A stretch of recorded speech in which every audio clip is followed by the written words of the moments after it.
नहीं दिखाया। कुछ ठगों की प्रॉपर्टीज़ को चिन्हित नहीं कर पा रहे हैं, इसलिए कभी जगह ठगों की प्रॉपर्टीज़ को आप सीज करेंगे, नीलाम करेंगे, कर देंगे। कुछ हमारे जो पीड़ित हैं वो भी सुस्त हैं। हर ज़िले में लगभग 5 लाख से ज़्यादा लोग हैं जो ठगी प्रकरणों का शिकार हुए हैं। आवेदन जैसा हमारे 15,000 करनाल में हुए हैं, यहाँ 5 लाख से ज़्यादा लोग रहे होंगे। ये करनाल तो बड़ा जिला है। हरियाणा की कितनी कंपनी है? हरियाणा की बहुत सारी 19 कंपनियाँ हरियाणा से हरियाणा की तो बहुत हरियाणा की तो व्यापार की हरियाणा से रजिस्टर्ड है।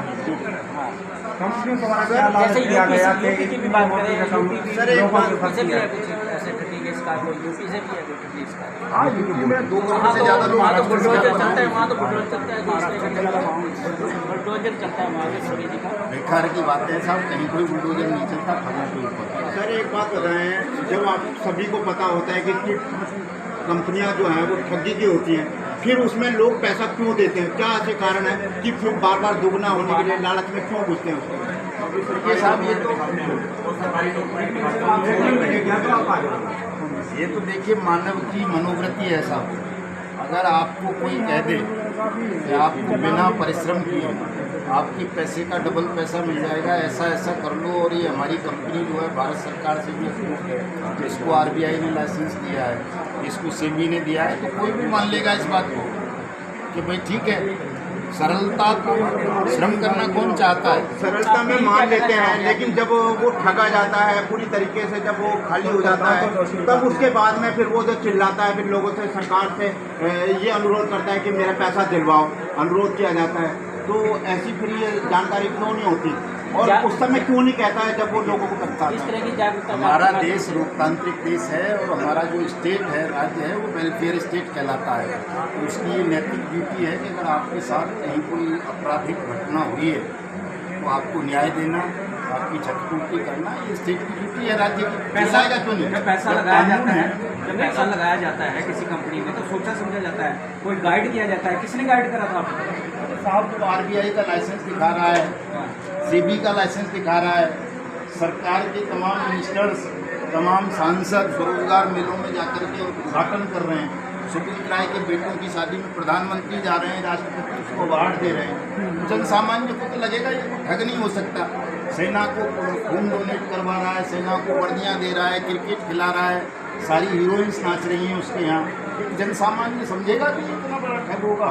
अभी आपको लगेगा देशभक्त है, प्रधानमंत्री कार्यक्रमों में जा रहे हैं, हीरो हीरोइंस नाच रहे हैं, क्रिकेटर उसके यहाँ नाच रहे हैं, तमाम अंतर्राष्ट्रीय क्रिकेट मैच हो रहे हैं, सामान्य आदमी हमारा पैसा डबल कर देगा। सेबी को सारा ने बहुत पैसा जमा कराया है और सेबी जनता का पैसा नहीं दे रही। जब सरकार ने जमा करवा लिया तो सरकार को पैसा देना चाहिए, जनता का क्यों नहीं दे पा रही? सेबी ने जो पैसा जमा करवाया उससे 15,000 करोड़ सुप्रीम कोर्ट के आदेश पर हुआ, क्योंकि उसकी जो स्कीम थी ना सामूहिक निवेश योजना, वो अप्रूव्ड नहीं थी सेबी से। उसका नियम ये है कि कोई भी कंपनी या क्रेडिट कोऑपरेटिव सोसाइटी या बैंक अगर कोई सामूहिक निवेश योजना चलाएगा तो वो सेबी से अप्रूवल लेगा और उस योजना का 90% पैसा सेबी के पास जमा करेगा पहले अकाउंट में, तब वो स्कीम चला सकता है। सहारा ने ऐसा नहीं किया था, इसलिए सहारा की उस स्कीम्स को बैन किया सेबी ने। सेबी ने जब बैन किया तो सहारा उसके अगेंस्ट सुप्रीम कोर्ट चला गया कि मेरी स्कीम को गलत बैन किया गया है। सेबी ने अपना पक्ष प्रस्तुत किया, ये देखना ये ठीक चल रही है। सुप्रीम कोर्ट ने कार्रवाई को उचित ठहराते हुए सहारा की तमाम निवेश योजनाओं को प्रतिबंधित कर दिया और सेबी को कहा कि या तो ये पैसे देता है, तब 24,000 करोड़ रुपए थे, 2012 की घटना है, या तो ये 24,000 करोड़ रुपए जमा करेगा सेबी के खाते में, और या नहीं करता है तो आप इसकी प्रॉपर्टीज को सीज करो, नीलाम करो।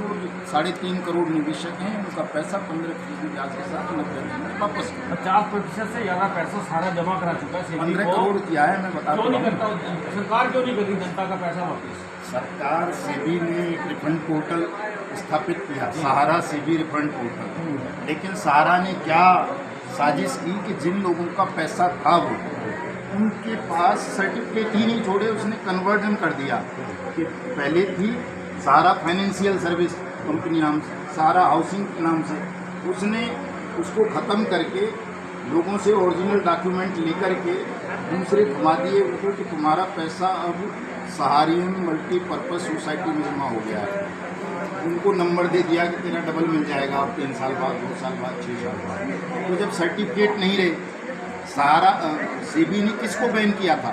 सहारा हाउसिंग को, सहारा फाइनेंस नाम की कंपनी को। तो अगर उससे आपको पैसा लेना है तो आपको इन 2 कंपनी के अकाउंट फाइल करने पड़ेंगे ना वहाँ। वो है ही नहीं किसी के पास, क्योंकि उसने कन्वर्ट कर दिया। हमारी वीडियो चल रही है। 25 किसी को नहीं मिला, 10-10 हज़ार रुपये 112 लोगों को मिले हैं। गोल्डन फॉरेस्ट की क्या स्थिति है? गोल्डन फॉरेस्ट की भी सेम है, कुछ लोगों को मिल चुका है, सेम है, सबकी सेम है, पल्स की भी सेम है। आपने अब ये मामला लोकसभा चुनाव के अंदर मद्देनजर रखते हुए इस मामले को पूरा उठा लिया, जनता के बीच में आप लोग आ गए, क्या लगता है आपको, क्या न्याय मिलेगा? देखिए, न्याय तो मिलना है, आज नहीं तो कल मिलेगा, नहीं होगा तो जनता फिर अपने तरीके से न्याय करके क्या निर्णय क्या ले लो इस लोकसभा चुनाव को लेकर? हमारा वोटिंग पॉलिसी में रहने वाली है। हमारी वोटिंग पॉलिसी तो साफ है। हम तो ये कह रहे हैं कि सरकार ने एक कानून बना दिया है, इस कानून को इम्प्लीमेंट करो, हम सरकार को सहयोग करेंगे। हरियाणा के कितने हजार लोग हैं जो कानूनी फंसे थे? 50 लाख 50 लाख के करीब। तो मतलब ये अभी आप लोग डिसाइड करेंगे कि वोट किसको देना? नहीं, डिसाइडेड है, हमारा तो ओपन हुआ है कि सरकार पेमेंट करना शुरू करे लोगों की, इस कानून को इम्प्लीमेंट करे, हम सरकार के साथ हैं। और अगर नहीं करती फिर?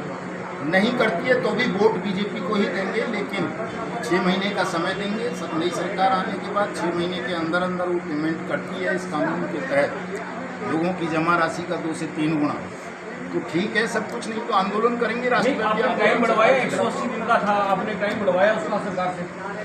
क्या हम क्यों बढ़ाएंगे? जब आपने कहा 180 दिन का